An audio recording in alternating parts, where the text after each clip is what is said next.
मेरे प्यारे मसीह भाई बहनों, एक बार फिर से मैं अपने यूट्यूब चैनल पर अनीता मसीह यूट्यूब चैनल पर स्वागत करती हूं और मैं आशा करती हूं कि आप सभी लोग बहुत अच्छे और आनंदित होंगे। आज की मॉर्निंग प्रेयर में हम सभी आइए शामिल हो जाते हैं। अपना पहला स्थान प्रभु यीशु मसीह को देते हैं। अपना कीमती समय, अपनी नींद को त्याग कर प्रभु यीशु मसीह के सम्मुख आ जाइए, तो परमेश्वर आपके जीवन में अद्भुत कार्य करेंगे। मेरे प्यारे मसीह भाई बहनों, आइए हम कुछ वचन से बात करेंगे।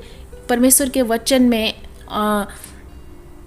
हमारे लिए बहुत सारी आशीषें उसने वचन में दे रखी हैं। परमेश्वर ने कहा है कि मैं तुम्हें स्वर्गीय स्थानों की हर प्रकार की आशीष तुम्हारे लिए प्रभु यीशु मसीह ने पहले से ही दे दी है। कई बार हम अपने जीवन को प्रभु यीशु मसीह के अनुसार अपने चाल चलन को, अपने मन को चलाते हैं या नहीं चलाते हैं। इन सब चीज़ों को देखते हुए हम आइए परमेश्वर के वचन में जाएंगे। कई बार हमारी प्रार्थनाएं नहीं सुनी जाती हैं, कई बार हम फलवंत नहीं होते हैं, लेकिन परमेश्वर का वचन में हमें क्या बताता है उसको हम देखते हैं। कई बार हम बहुत उपवास भी करते हैं, फिर भी हमारी प्रार्थनाओं का उत्तर नहीं आता है। आइए हम एक वचन में जाएंगे कि हमारी प्रार्थना का उत्तर क्यों नहीं आता है, वचन से जानेंगे। क्योंकि परमेश्वर हमारे लिए अद्भुत कामों को करता है और वह हमारे लिए ही क्रूस को उठा लिया, हमारे पापों को उठा लिया ताकि हम आशीषित हो जाएं। वो हमारे लिए कंगाल बना ताकि हम अमीर हो जाएं, हमारे लिए रोगी बन गया ताकि हम चंगे हो जाएं। तो परमेश्वर ऐसे पुरुष के बारे में बताता है कि ऐसी स्त्री के बारे में बताता है कि क्या ही धन्य है वह स्त्री, क्या ही धन्य है वह पुरुष जो परमेश्वर के मार्गों पे चलता है। मेरे मसीह भाई बहनों, आइए हम वचन से देखेंगे। परमेश्वर का वचन भजन संहिता 1 में देखेंगे। धर्मी और दुष्ट के बारे में इस भजन संहिता, पूरे भजन संहिता में बताया गया है कि धर्मी के लिए कितनी बड़ी बड़ी आशीषें रखी गई हैं और दुष्ट के लिए उसका अंत में क्या भाग है। हम इस वचन से जानेंगे। फर्स्ट में लिखा है, अध्याय 1 वचन में, क्या ही धन्य है वो पुरुष जो दुष्टों की युक्ति पर नहीं चलता, न पापियों के मार्ग में खड़ा होता है, न ठट्ठा करने वाली मंडली में बैठता है, परंतु वह तो यहोवा की व्यवस्था से प्रसन्न रहता है और उसकी व्यवस्था पर रात दिन ध्यान दिए रहता है। एक धर्मी व्यक्ति के बारे में परमेश्वर ने क्या बोला है, प्रभु यीशु मसीह ने क्या बोला, अपने मुख से बोला कि क्या ही धन्य है वह पुरुष जो दुष्टों की युक्ति पर नहीं चलता।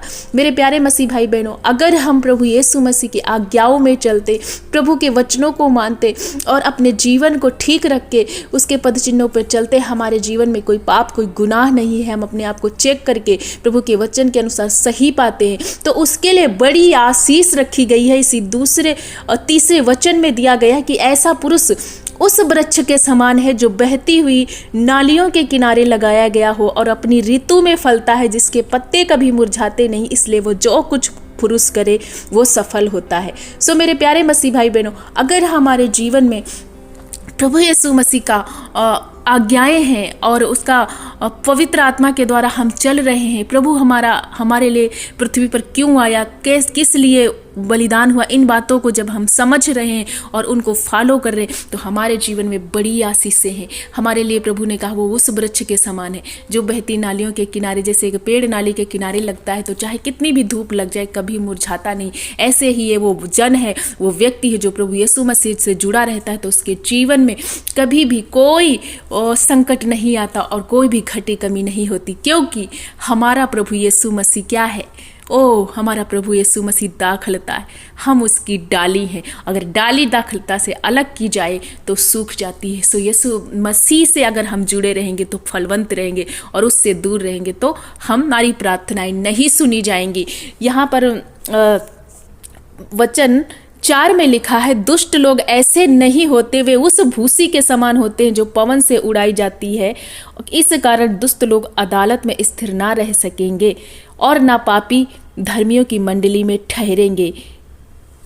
और परमेश्वर के वचन में यहाँ दिया गया है कि दुष्ट लोग ऐसे नहीं होते। कई बार हमारे जीवन में पाप रहते हुए या कई बार हमारे जीवन में गुनाह रहते हुए होते हैं, हम गुनाह करते हैं लेकिन हमें एहसास नहीं होता है और गुनाह में बढ़ते जाते हैं। तो यहाँ पर उन दुष्टों का भाग बताया गया है कि उस भूसी के समान है। अंततः हमारे जीवन में पाप रहते हुए कोई फल हमें नहीं मिल सकता और अंत में वो भूसी है जो हमें जैसे धान से भूसी अलग की जाती है, जला दी जाती, वैसे ही हम हैं, जला दिए जाएंगे, स्वर्ग के राज्य के वारिस नहीं होंगे। कई बार हमारे जीवन में गुनाह होता है जिसकी वजह से हमारी प्रार्थनाएं नहीं सुनी जाती। मेरे प्यारे मसीह भाई बहनों, मैं आप सभी को इनकरेज करना चाहती हूँ कि क्या ही धन्य वो पुरुष दुष्टों की युक्ति पर नहीं चलता। इसलिए दुष्टों की युक्ति, गलत संगति, ठट्ठा करने वाली मंडली, इन सारी चीज़ों को छोड़ते हुए परमेश्वर यीशु मसीह पर विश्वास कीजिए और ऐसा वृक्ष बन जाइए, ऐसा आदर का पात्र प्रभु से प्रार्थना कीजिए कि वो बनाए, ताकि आप प्रभु के लिए इस्तेमाल हो जाओ और सिर्फ खुद आशीष ना पाओ, बल्कि आप तो आशीष पाओ, उसके साथ में आप दूसरों के लिए आशीष का कारण बन जाओ। ऐसी आशीष प्रभु यीशु मसीह आपको दे। ये निवेदन, ये प्रार्थना करते हुए प्रभु के सम्मुख आ जाइए और आइए, ये सुबह का समय हम प्रभु को देते हैं।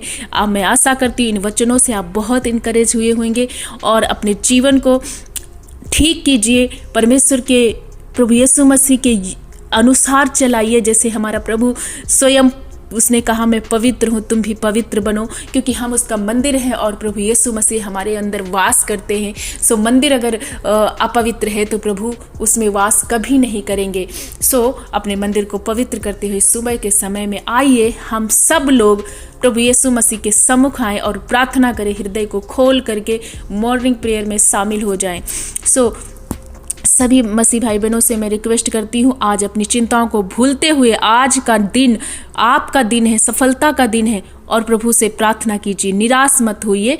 आप प्रभु पर भरोसा करके उससे मांगिए। आज प्रभु आपके जीवन में बड़े काम करने जा रहा है। धन्यवाद पिता, धन्यवाद पिता, धन्यवाद पिता, धन्यवाद पिता, धन्यवाद पिता। इस सुबह के समय में आपको प्रभु यीशु मसीह में आपको अपनी जीवन में स्वागत करती हूँ। प्रभु इस मॉर्निंग में आपने एक सुंदर क्षण दिया, एक सुंदर सी संगति करने के लिए एक अवसर दिया, इन भाई बहनों के साथ मिल करके प्रार्थना करने के लिए हमें जीवित जिंदा रखा, जीवितों की पृथ्वी पर चलाया, इसलिए कोटि कोटि धन्यवाद प्रभु। Thank you lord, thank you master. हम आपका स्वागत करते हैं मेरे पिता, और जितने भाई बहन इस प्रार्थना में शामिल हो रहे हैं प्रभु, इन वचनों को जो आपने दिया, इन तक शेयर किया, इन्होंने सुना, ओ मेरे पिता, आपके वचन में ऐसा पुरुष वो जो बहती नालियों के किनारे लगाया गया है, जो अपने ऋतु में फलता, ये भाई बहन प्रभु इनके जीवन में बड़ी आशीष फलवंत होने पाए, ये अपने समय में फलने पाए प्रभु जी।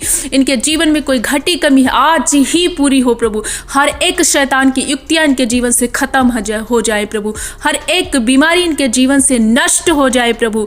मैं निवेदन करती हूँ आपसे, प्रार्थना करती हूँ प्रत्येक भाई बहन के लिए, जितने इस प्रार्थना को अभी सुन रहे हैं, शामिल है और आगे भी देखेंगे, उनके जीवन में बड़े काम होने पाए प्रभु, उनकी जिंदगी में बड़े काम होने पाए प्रभु। हम धन्यवाद करते हैं। ए मेरे पिता, पापियों का मार्ग उस भूसी के समान है जो जला दिया जाएगा। अगर किसी भाई बहन के जीवन में प्रभु कोई गुनाह है, वो छूट नहीं पा रहा और वो छोड़ना चाह रहे, तो प्रभु आज इस पर दया कीजिए, उनके गुनाहों को उनके जीवन से खत्म कर दीजिए, क्योंकि आप ही हैं जो हमें पवित्र करते हैं, हर एक गुनाह से छुड़ाते हैं। आप हमारे लिए मारे गए, आप हमारे लिए कंगाल बने ताकि हम अमीर हो जाए, हमारे लिए बीमार बना कि हम चंगे हो जाए, हमारे सारे पापों को लेकर क्रूस पर बलिदान हुआ। ऐसा परमेश्वर हमसे इतना प्यार करता है। मेरे प्यारे भाई बहनों, प्रभु यीशु मसीह पर विश्वास करते हुए आज सुबह की प्रार्थना में विश्वास के साथ रिसीव कीजिए, आपके जीवन में बड़े काम हो रहे हैं।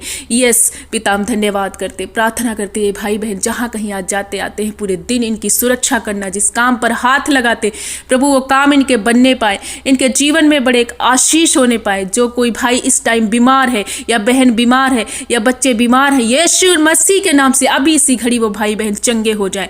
किसी के जीवन में प्रभु कोई तकलीफ अभी दूर हो, आज का दिन इनकी आशीष का दिन बन जाए प्रभु यीशु मसीह। हम धन्यवाद करते, हर एक भाई बहन को चंगा करे, हर एक हमारे बुजुर्ग माता पिता को चंगा करे, एवरीवन जितने इस प्रार्थना में जुड़े हुए प्रभु, सब पर आपका बड़ा दया वाला हाथ आ रहा है, और उस वृक्ष के समान ये भाई बहन बन रहे हैं जो अपनी ऋतु में फलने जा रहे हैं। ये क्रिसमस का सीजन है, इसमें ये फलवंत होने जा रहे हैं। इनके लिए ये क्रिसमस बड़ी आशीषों को ले आएगा प्रभु। 2025 इनकी जिंदगी में बड़ी आशीष को लेकर के आए। मैं घोषणा करती हूँ तेरे वचनों को लेकर के, क्योंकि हमारा प्रभु बड़ी आशीषों को देने वाला यीशु मसीह। हम धन्यवाद करते पिता, जो ये मन में अपने बात ठाने, तेरे नाम से वो बात इनके जीवन में बनने पाए, इनके मार्गों में प्रकाश हो प्रभु।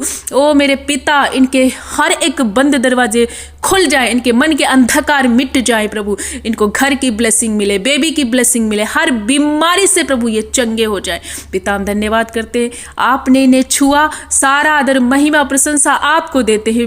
मेरे प्यारे खुदा के लोगों, प्रभु का धन्यवाद करो, आप लोगों की प्रार्थनाएं सुनकर प्रभु ने उत्तर दे दिया है। आपके जीवन में आज बड़े काम हो चुके हैं।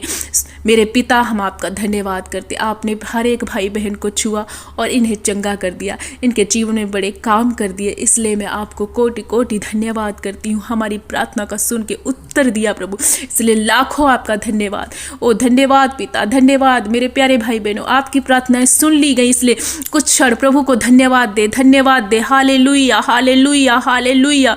आदर के योग्य प्रभु, धन्यवाद के योग्य प्रभु, सारा आदर महिमा प्रशंसा जलाल प्रभु यीशु को देते हुए प्यारे खुदा के लोगों, प्रभु यीशु मसीह को धन्यवाद करते हुए सारी प्रार्थना विनती को प्रभु के नाम में देती हूँ और प्रार्थना यीशु के नाम से मांगती हूँ। खुदा के लोग कहे आमीन। Hallelujah hallelujah.